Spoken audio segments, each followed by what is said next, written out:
আমরা জানি হরপ্পা সভ্যতা ধ্বংস আর্যরা আক্রমণ ফলে হয়েছিল, কিন্তু আর একটা কারণ ছিল নিজেদের মধ্যে অন্তর্দ্বন্দ্ব, অন্তর্কলহ। এটা ছিল সেই যে অন্তর্কলহ হয়েছিল, সেটাও আমাদের সমাজের মধ্যে, সেই গানের মধ্যে ইতিহাস রয়েছে। সে গানের মধ্যে ইতিহাস হয়েছে, বিরিত মেসে বইহা বিরিত মেসে। হ্যাঁ, এই গানটা এইভাবে আছে, বিরিত মেসে বইহা বিরিত মেসে, চিগল মেসে বইহা চিগল মেসে। হ্যাঁ, বাদলি লোক গান, ওইন্ডা লোক গান। এই গানগুলো ওনারা বলতে পারবেন, যার গান থেকে এসেছেন। বুঝে যাবে তো এই লয়ে গান ঠিক তো? গানগুলো গিয়ে শোনালে ভালো হতো। গানগুলো বলা যাবে এখন তো। আচ্ছা, আপনি যদি স্পেশাল ভাবে করেন, কন্টাক্ট করবেন মাঝি পারগানা গাতার সঙ্গে, সমস্ত এভিডেন্স আপনাকে দিয়ে দিব। ঠিক আছে? তো যে আপনি এভিডেন্স করবেন, আমরা আছি সব গানগুলো কিভাবে করতে, কিন্তু সময় নেই, আমাদের বলতে হবে, শেষ করতে হবে, আর অন্যান্য বক্তারা রয়েছে। জিসটা বোঝাতে চাচ্ছি, সেই জন্য আমি বললাম। তো কথা হচ্ছে, আমরা সেই সময় যে এখনো যে সোসাইটি সমাজের মানুষগুলো ইতিহাস রচনা হয়নি, আমাদের যেমন ইতিহাসের মধ্যে দিয়ে রয়েছে, সামাজিক শিক্ষার মধ্যে রয়েছে, যেমন এই যে ইতিহাস আমি যেটা বলতে চাচ্ছি, ৭০,০০০ বছরের ইতিহাস স্পষ্টভাবে আমাদের সংস্কৃতির মধ্যে রয়েছে। ইড়ি পিপড়ি লাং জানালেন, খোঁজ কামাল্লাম খোঁজলেন, ভার হাতার লাং হারালেন। হ্যাঁ, চৈ দিসম, চম্পা দিসম, এরে দিসম, সসাং বেড়া, কইন্ডা দিসম, সিংহর দিসম, চৈ চম্পা দিসম। আমরা হরপ্পা সিন্ধু সভ্যতার নাম আমরা জন মার্শালের কাছে কি শিখেছি? এই নামটা হচ্ছে হরপ্পা। ঐতিহাসিক জন মার্শালের নাম দিয়েছেন, সেটা জানেন কি না আপনারা? যে হরপ্পা সিন্ধু সভ্যতার নামটা কে দিয়েছে? ব্রিটিশ ইতিহাসিকরা, জন মার্শাল, পরবর্তীকালে রাখাল দাস বন্দ্যোপাধ্যায়, এরা নামটা দিয়েছে, স্থানটার নাম হচ্ছে হরপ্পা বা সিন্ধু, ওরা দিয়েছে। কিন্তু আক্ষরিক অর্থে সেটা কি ছিল? কিন্তু আমাদের সংস্কৃতিতে সেটা আছে চৈ চম্পা। ঠিক, আরো একবার সেটা ছিল চৈ চম্পা, চৈ চম্পা দিছে। কিন্তু এই যে ইতিহাসিক যেটা নামগুলো হরপ্পা, লোথাল, কালিম্পং, এগুলো জায়গাগুলো তো আমাদের ব্রিটিশের ইতিহাসিকরা এগুলো নাম দিয়েছে, কিন্তু আমাদের যে ইতিহাসের মধ্যে সেটা নামটা ছিল কি? চৈ চম্পা। তো এত ইতিহাস রয়েছে যেগুলো মানে গবেষণার প্রাসঙ্গিক। আপনারা জানবেন, আজ পর্যন্ত সমস্ত কিছু স্ক্রিপ্টকে পড়তে পারলো সারা বিশ্বের মানুষ, নাকি? বেবিলনি সভ্যতার যে স্ক্রিপ্টটা রয়েছে, লিপিটা, সেটাও পড়তে পেরেছে, নাকি? তারপরে আমাদের ধম্মলিপি আমরা যেটা বলছি, যেটা আমাদেরকে শত্রুরা ব্রহ্মলিপি শিখিয়ে দিয়েছে অশোকের, সেটা অ্যাকচুয়ালি ধম্মলিপি বলা চলে, বা প্রাকৃতিক লিপি আমরা বলতে পারি। তো এই যে সব মানব সভ্যতার বিবর্তনে যে পাঁচটা মানব সভ্যতা আমরা লক্ষ্য করব, সেই সভ্যতার সমস্ত লিপিগুলো উদ্ধার করা হলো। আজ পর্যন্ত হরপ্পা সভ্যতার লিপি পাঠ উদ্ধার করতে পারলো না সারা বিশ্বের ইতিহাসিকরা বা ভারতের ইতিহাসিকরা। কেন? এটা আপনারা এখানে অনেক বুদ্ধিজীবী রয়েছে, এটা গবেষণা করেন। অনেকে বলছে লিপিটা কিছু আছে, মানে কিছু আগে আকৃতি ভঙ্গিতে, কিন্তু ভাব ভঙ্গিতে রয়েছে, মানে হাজার বছরের বিবর্তনের ফলে সেটা উদ্ধার করা যাচ্ছে না। কিন্তু দুঃখের বিষয়, যে লিপিটাকে উদ্ধার করে দিয়েছিল, কিছুটা উদ্ধার করতে পেরেছিল, তারা কিন্তু শত্রুরা মেরে ফেললো। আপনারা নাম শুনেছেন? আর কে ভার্মা নাম শুনেছেন? বিহারের ডেপুটি কমিশনার ছিল। ভারতের একটাই বই রয়েছে, যে গবেষণা রিসার্চটা ছিল, তাকেও মেরে ফেলা হয়েছে। আপনারা জানেন, বাংলার একজন সুপণ্ডিত আমরা মনে করি এসকে বিশ্বাস, স্বপন কুমার বিশ্বাস, তার কাছে একটা কপি ছিল, কিছু ইন্টারনেটেও কিছু পাওয়া যায়। সেই বইয়ের মধ্যে দিয়ে এই যে লিপি, হরপ্পা সভ্যতার স্ক্রিপ্ট কি ছিল, 50% পুনরুদ্ধার করেছিল। পরবর্তীকালে সেই লোকটাকে মেরে ফেলা হয়েছে। তাহলে সেই লিপি পুনরুদ্ধার হলো না। আজকে এই জন্য অনেকে মনে করেন যে হুজুর দুর্গার নামটা, ঠিক আছে, হুজুর দুর্গার নামটা তো এটা তো কাল্পনিক। মহিষাসুর অনেকে বলেছিল কাল্পনিক। যখন বাবা সাহেব জ্যোতিরাও ফুলে, তারপরে হচ্ছে ঐতিহাসিক ভিনসেন্ট বক্তব্য কি দিয়েছেন, ঐতিহাসিক ভিনসেন্ট, বিখ্যাত ঐতিহাসিক ভিনসেন্ট কি বলছে, তামার আবিষ্কার ভারতে মহিষাসুরের সময়ে আবিষ্কৃত হয়েছিল। তারপর বাবা সাহেব জ্যোতিরাও ফুলে তারাও বলছে মহিষাসুর একজন মুক্তিগামী শাসক ছিলেন। তারপরে তো আমরা মধ্যপ্রদেশে তার আর্কিওলজিক্যাল এভিডেন্স এখনো মন্দির রয়েছে। অনেকে এটা নিয়ে ধাঁধা চালিয়েছিল। এখন যে ধাঁধাটা চালিয়ে দিতে চাচ্ছে আমাদের শত্রুরা, হুজুর দুর্গা কি ঐতিহাসিক চরিত্র? হুজুর দুর্গা কি সত্যি ঐতিহাসিক চরিত্র? হুজুর দুর্গা ঐতিহাসিক চরিত্র কি না, তার আগে আমাদের মনে হয় সর্বভারতীয় ঐতিহাসিকরা একটু সাঁওতাল জনগোষ্ঠীর দিকে একটু রিসার্চ করা দরকার।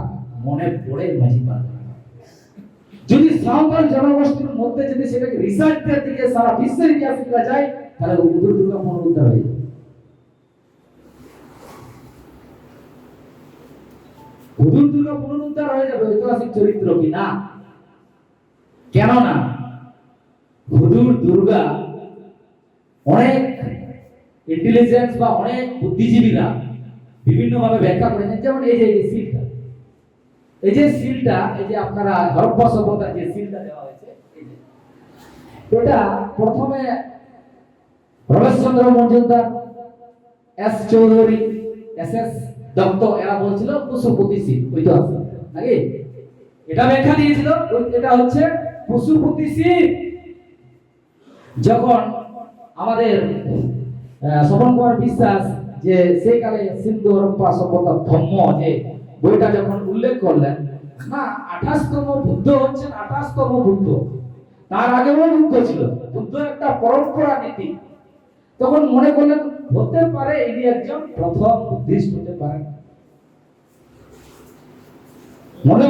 মনে হতে পারে তিনি প্রথম বুদ্ধিস্ট হতে পারেন। কেন না, কারণ ভারতবর্ষে সভ্যতা আদিবাসী সংস্কৃতির একটা চরম বিকাশের নাম হচ্ছে বুদ্ধ সভ্যতা, এটুকু মনে রাখতে হবে।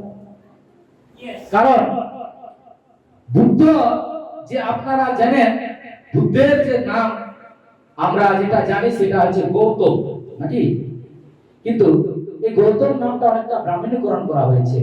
তার নাম ছিল গৌতম। গৌতম শব্দটা হচ্ছে অস্ট্রিক, গৌতম শব্দটা হচ্ছে কোল। গৌতম মানে দইয়ের যে গৌতম আমরা যেটা বলি সান্তালীদের গৌতম, গুড় গৌতম, ঘি যেটাকে বানানো করা, এই গৌতম শব্দটা।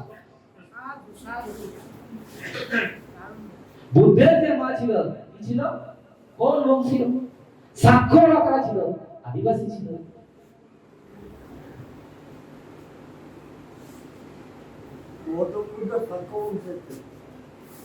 মা ছিল কোন বংশের, কোনরা তো কারা, আমরা তো কোনরা। তো কথা হচ্ছে এই যে এটাকে বলা হচ্ছে।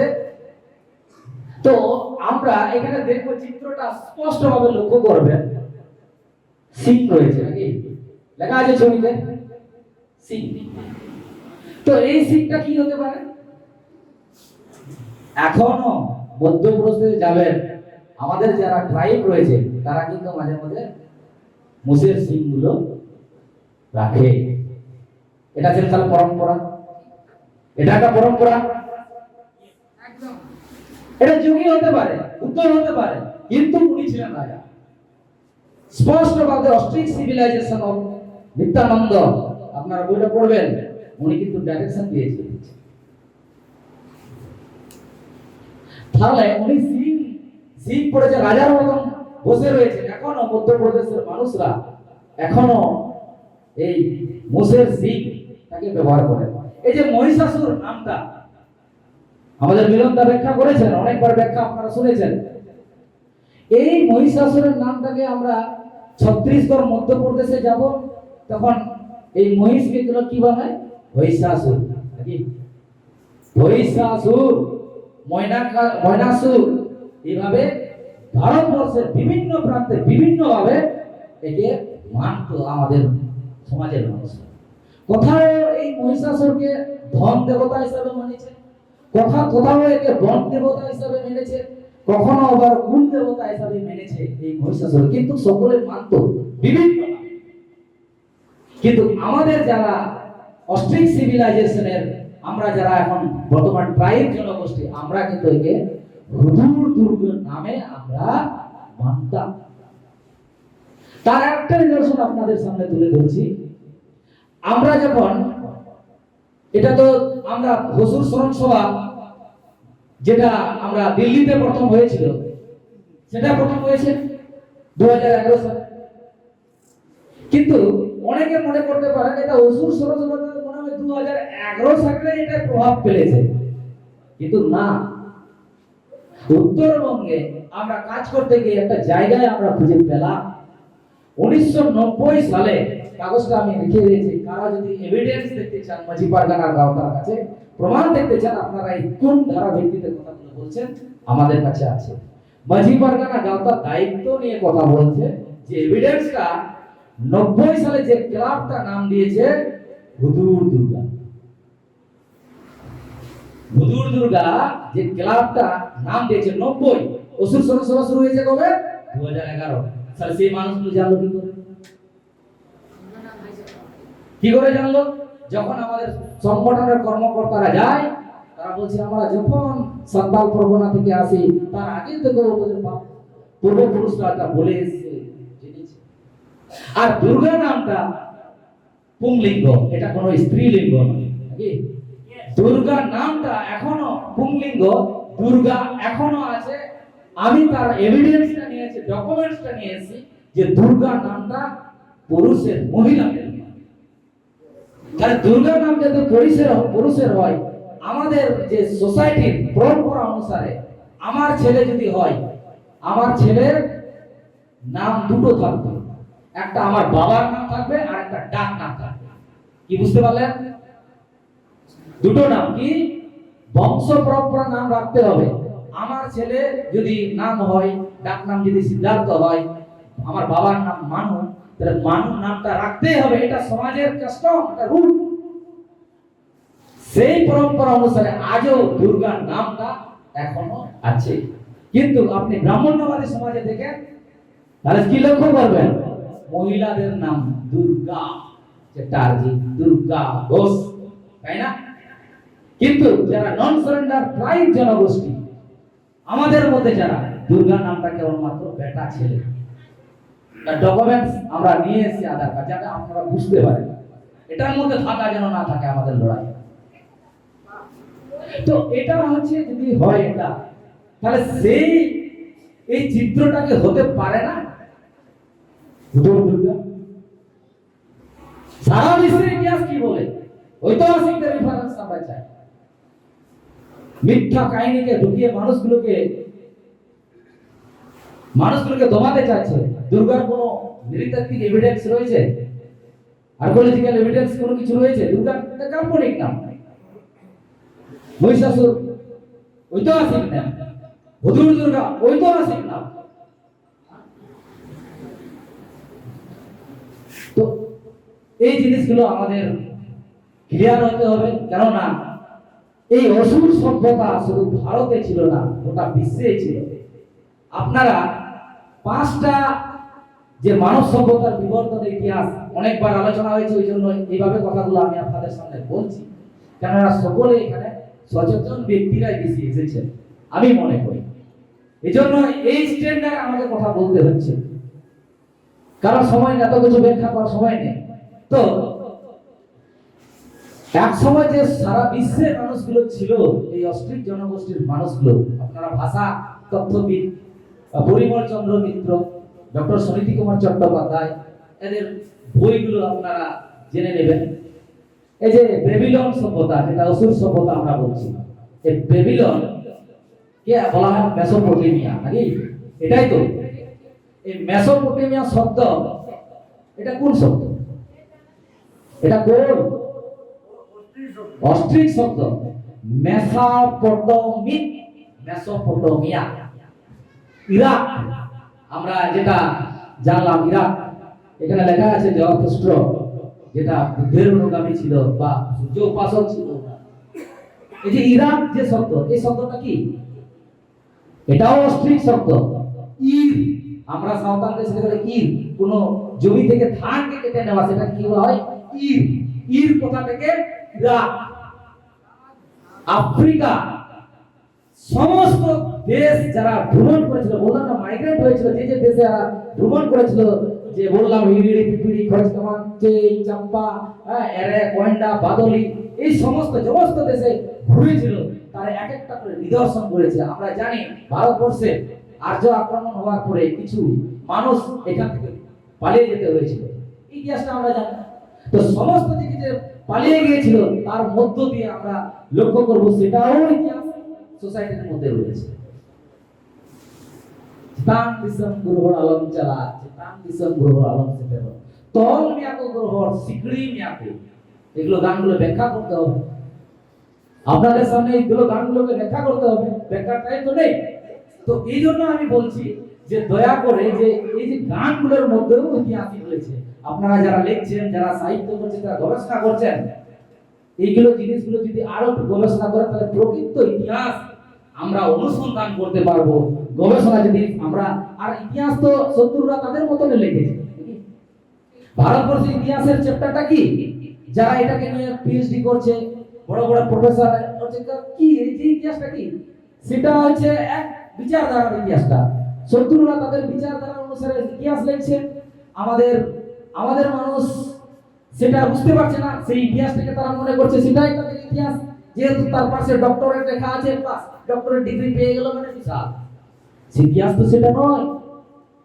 ইতিহাসটা হচ্ছে গবেষণার বিষয়, পর্যবেক্ষণের বিষয়।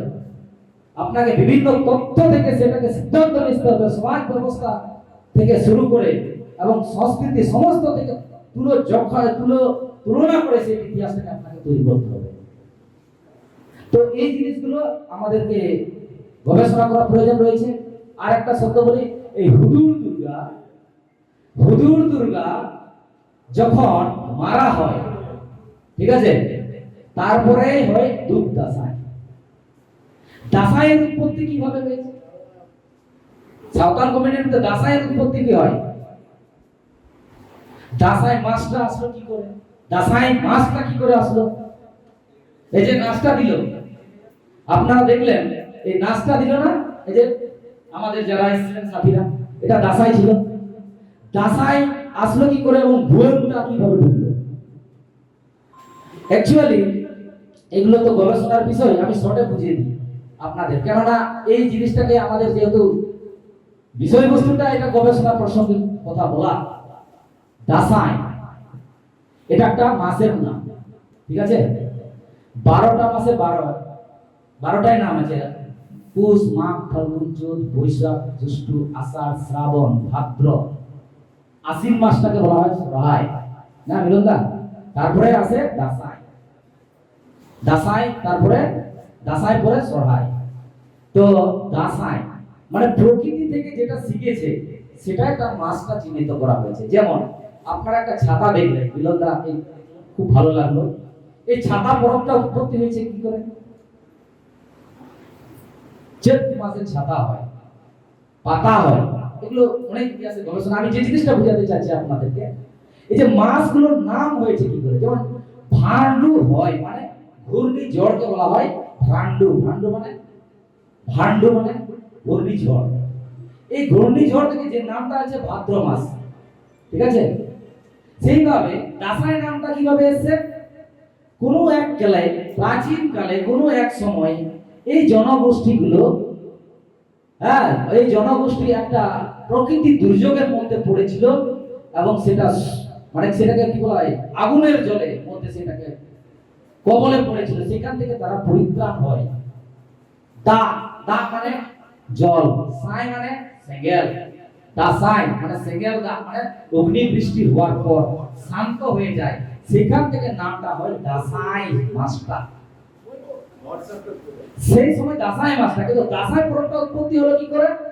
সভ্যতার যখন বিবর্তন, একটা কৃষি ব্যবস্থা, সোসাইটি, অষ্টিক জনগোষ্ঠী, মানুষগুলো যখন পরিপূর্ণ হয়ে গেল, তখন তারা নিজেরা মনে করলো যে যে এই যে এই যে আমরা তো খাওয়া তো পেলাম, তাহলে শরীরটাকে ঠিক করতে হবে। তার জন্য তারা চিন্তা করেছিল হেলথ বা স্বাস্থ্য বিজ্ঞান। এই সময় স্বাস্থ্যকে ঠিক করার জন্য কি লাগবে? ওষুধ লাগবে, ঠিক আছে?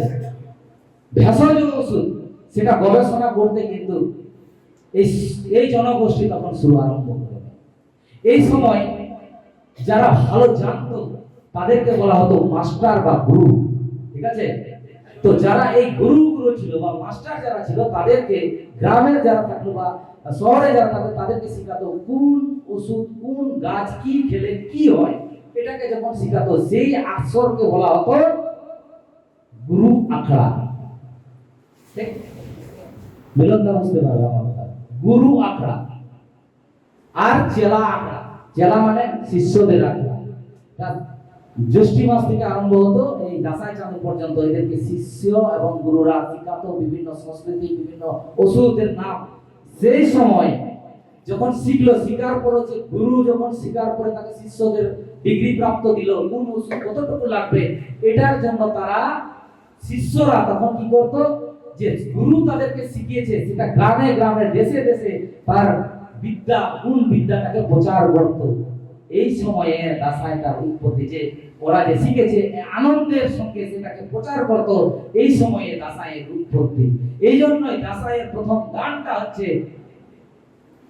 চেতে লেগি গ্রহ সুনুমে সিঁদুর, চেতে লেগি গ্রহ আয়নন কাজল। চেতে লেগি গ্রহ সুনুমে সিঁদুর, চেতে লেগি গ্রহ আয়নন কাজল।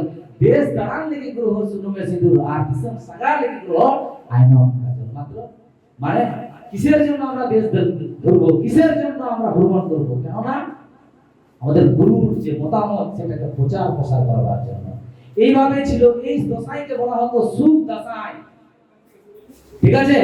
যখন আর্য জনগোষ্ঠী, যখন আমাদের যে রাজা সম্রাটকে মেরে দেওয়া হলো, মেরে দেওয়ার করার পরে সেটা হয়ে যায় দুঃখ দশাই। যেহেতু সমাজের মধ্যে গুরু এবং শিষ্য পরম্পরা ছিল, এই লড়াইটা আর্য বিরুদ্ধে অনার্য জনগোষ্ঠী, গুরুর যারা ছিল, গুরু এবং শিষ্যরা সেই লড়াইটাকে পরিচালনা করেছিল। তখন সেই গানটা হয়, হায় রে হায় রে হায় রে হায় রে, দুঃখের গান।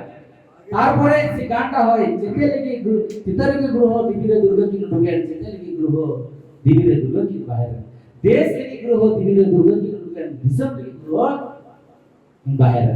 দুর্গা, দুর্গাটাকে দেবী, দেবী মানে আমরা কিন্তু অস্ট্রিক জনগোষ্ঠী যারা রয়েছি বা যারা ট্রাইব রয়েছি বা কোন রয়েছে, আমরা কিন্তু দেবী, আমরা দেবী বলি, দুর্গা বলি না। দুর্গা আমরা দুর্গাকে বলি। দেবী মানে ওই মহিলা। দেবী শব্দের অর্থ হচ্ছে শয়তান। অসুর শব্দের অর্থ মহান, বলবান, প্রাণবান, নেতৃত্বকারী। সমস্ত শব্দের, শুভ শব্দের অর্থ হচ্ছে অসুর।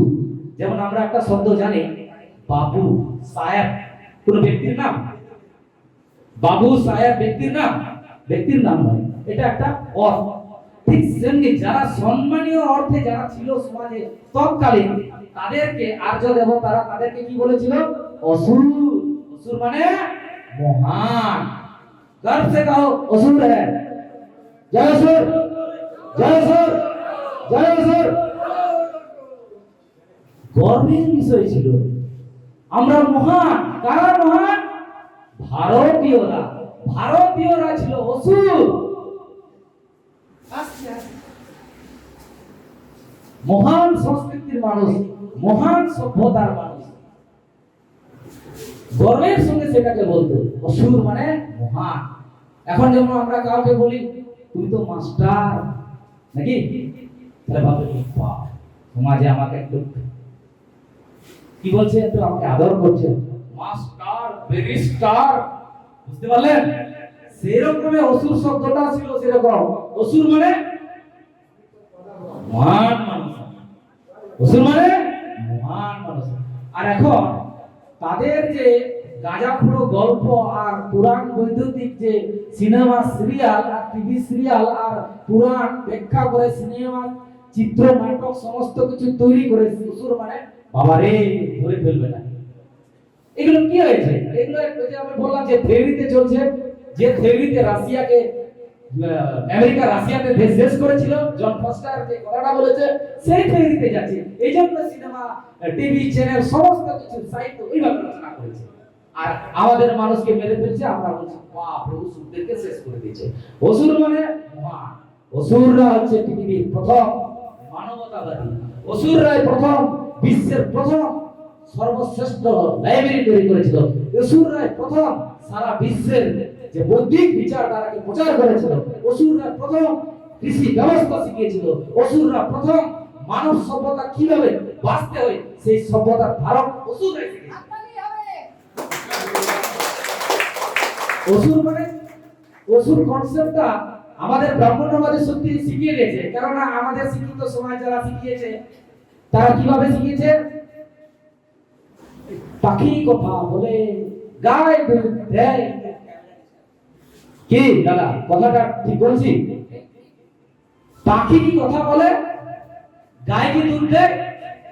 আপনার ছেলে আমাদের সমাজ ব্যবস্থার যে আমরা সংবিধান 1952 সালে পর থেকে অর্থাৎ 50 সাল থেকে যেভাবে সিলেবাসটাকে তৈরি করেছে, পাখি কথা বলে গায়ে দুধ দেয়, আমাদের মাথায় আর কিছু ঢুকলো না। যুক্তিবাদ একটা প্রতিষ্ঠিততা বন্ধ করে দিয়েছে। এই জন্য আমাদের সমাজে প্রফেসর হোক, প্রিন্সিপাল হোক, আইএস হোক, আইপিএস হোক, এই ডিগ্রিধারী ব্রাহ্মণ্যবাদী সিলেবাসের থেকে মহাপণ্ডিত হবে। পাখি কথা বলে, পাখি কি কথা বলে? একজন সায়েন্সের টিচার, একজন ইঞ্জিনিয়ার, একজন বিজ্ঞানী, সেই কখনো বলতে পারে না ভগবান আছে কি নাই। সে বলবে হ্যাঁ হতে পারে, হতে পারে। ভগবান আছে কে দেখেছেন? না তো দেখিনি। কোথায় দেখেছেন? ওই যে বাইবেলে লেখা আছে, ওই যে কোরআনে লেখা আছে, ওই যে হিন্দু শাস্ত্রে আছে, ওই সিনেমাতে দেখায় ওটা। আমরা হচ্ছে কালচারি গোলাম। এই গোলামটা ভিতর থেকে রয়েছে বলে আমরা মুক্তি করার পথ খুঁজে পাচ্ছি না। এই কারণে এই কালচার রেগুলেশনটা এত অত্যাধিক প্রয়োজন রয়েছে বলে আমরা মনে করছি। তারপরে তাহলে অসুর হুদুর দুর্গাকে মারা যাওয়ার পরে বোমটা আসলে সেটার বোমটার নাম হচ্ছে কি দুধ দাসাই। বোম শব্দটা, বোম মানে ওই যে বাজায় এটা এরা নিয়ে এসেছিল। দেখছিলেন তো আপনারা, দেখছিলেন রেলিটা? বোম বোম মানে লাউয়ের যে থাকে সেখানে কি থাকতো? অস্ত্র। কি থাকতো? অস্ত্র, তীর, ধনুক, লড়াইয়ের জন্য অস্ত্র। যে লড়াই, যে স্ট্র্যাটেজি, যে ওরা যাবে আসবে, সেই স্ট্র্যাটেজিটা দক্ষিণবঙ্গে আপনারা লক্ষ্য করবেন না মিলনদা, সেই লড়াইটাকে বলা হয় লবয় এনে। মানে মনে হচ্ছে লড়াইটা আমি দেখাতে পারতাম আপনাদের সামনে, মনে হয় লড়বে এরকম থাকবে, স্ট্র্যাটেজি এরকম থাকবে, এবং সেই সবসময় তাকাবে দরজার দিকে। কেননা আক্রমণ হওয়ার পরে আমাদের নারী সমাজ যেহেতু আজরা তো যেদিক থেকে এসেছিল, আস্তে আস্তে তাদের নারী মারিত সমস্ত মারা গেছে। এই দেশের মানুষ মানে নারীগুলোকে বন্ধ রেখেছিল, এটা আমরা জানি। নিয়ে আসে ব্রাহ্মণরাকে কখনো নারী নিয়ে এসেছে? আজরা নিয়ে আসতে পারেনি। কেন? ছিল, কিন্তু আস্তে আস্তে আস্তে তাদের মারা গেছে। এখানকার নারীগুলোকে বিয়ে করেছে, মহিলাগুলোকে বিয়ে করেছে, এটা আমরা জানি। তো ওরা আমাদের সমাজের জনগোষ্ঠী, তারা মহিলাগুলোকে ওরা চিন্তাই করে।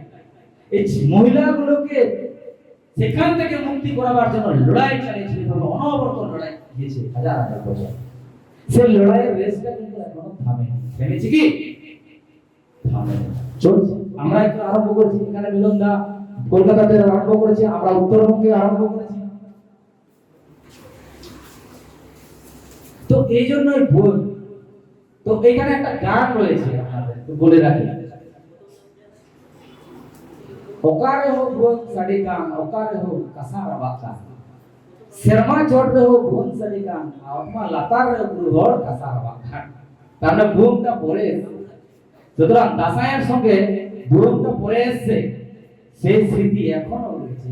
এবং গানের মধ্যেও রয়েছে যে আর্যদের সঙ্গে অনার্যদের লড়াই হয়েছে, দাদার ইন্দ্র সিং, হ্যাঁ বাহিরকে, এগুলো কাহিনীগুলো সমস্ত কিছু আর্যদের হুদুর দুর্গা যে নিহত করেছিল আর্যরা, তার ইতিহাস স্পষ্টভাবে আমাদের সমাজের মধ্যে রয়েছে। সুতরাং হুজুর দুর্গা কোনো কাল্পনিক নাম নয়, হুজুর দুর্গা কোনো মানে মিথক নয়, এটা একটা ঐতিহাসিক। তার জন্য ভারতীয়দের কাছে বা সারা বিশ্বের কাছে, যেমন আজ পর্যন্ত হরপ্পা সভ্যতার লিপিটিকে উদ্ধার করতে পারছে না, আমি অনুরোধ করবো এই সোসাইটিকে একটু রিসার্চ করলে মনে হয় আমাদের লড়াই শক্তি করতে করবো।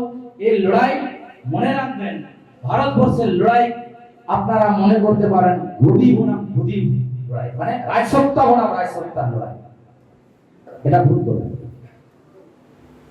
যেমন এটা যদি বলি রাজসত্তার বনাম রাজসত্তার লড়াই, তাহলে ভুল করবেন। এই লড়াই ছিল, থাকবে আগামী দিনে, সেটা হচ্ছে সংস্কৃতি বনাম সংস্কৃতি। সংস্কৃতি বনাম সংস্কৃতির লড়াই।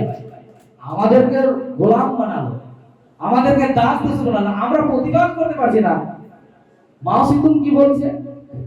আপনি যখন গর্তে নেমে যাবেন, গর্তের জন্য উঠার চেষ্টা করবেন, নাকি? মাও সিতুং এর ফর্মুলা কি বলছে? আপনি গর্তে উঠে পড়ে গেছেন, তো আপনি চেষ্টা করবেন সেখান থেকে উঠার। ভারতবর্ষের জনগোষ্ঠী গর্তের মধ্যে পড়ে গেছে, তো উঠার চেষ্টা করছে কি? চেষ্টা করলেও কাকড়ার মতন ধরে ফেলছে, নাকি? তো এই যে মানুষ চেষ্টা করতে পারছে না উদ্ধার থেকে, এই হাজার বছরের গোলামি থেকে, এই হাজার বছরের বঞ্চনা থেকে কেন করতে পারছে না? কেন? আমরা সাংস্কৃতিকগত ভাবে গোলাম। এই সাংস্কৃতিকগত যতদিন পর্যন্ত আমরা গোলাম থাকবো, আমরা সেখানে থাকবো, ভারতবর্ষ সুন্দর ভারতবর্ষ তৈরি করতে পারবো না। এই জন্য সংস্কৃতি বিপ্লব ছিল, থাকবে আগামী দিনে। সাংস্কৃতিক বিপ্লব ছাড়া সমাজ গঠন হবে না, আর সমাজ গঠন যদি না হয় তাহলে রাজসত্তার ক্ষমতা দখল হবে না, আর ক্ষমতা যদি দখল না হয় তাহলে ভারতীয় বাবা সাহেবের সংবিধানও ইমপ্লিমেন্ট হবে না। আর এই সংবিধান যদি আমরা ইমপ্লিমেন্ট না হয়, আমরা আজকে যেমন বলছি না জানতে আমরা বলছি, আমাদের মানুষগুলো শিখিয়ে দিয়েছে এই দেশটার নাম হিন্দুস্তান, হিন্দুস্তান, হিন্দুস্তান। আরে হিন্দুস্তান তো পলিটিক্যাল নাম, একটা রাজনৈতিক নাম।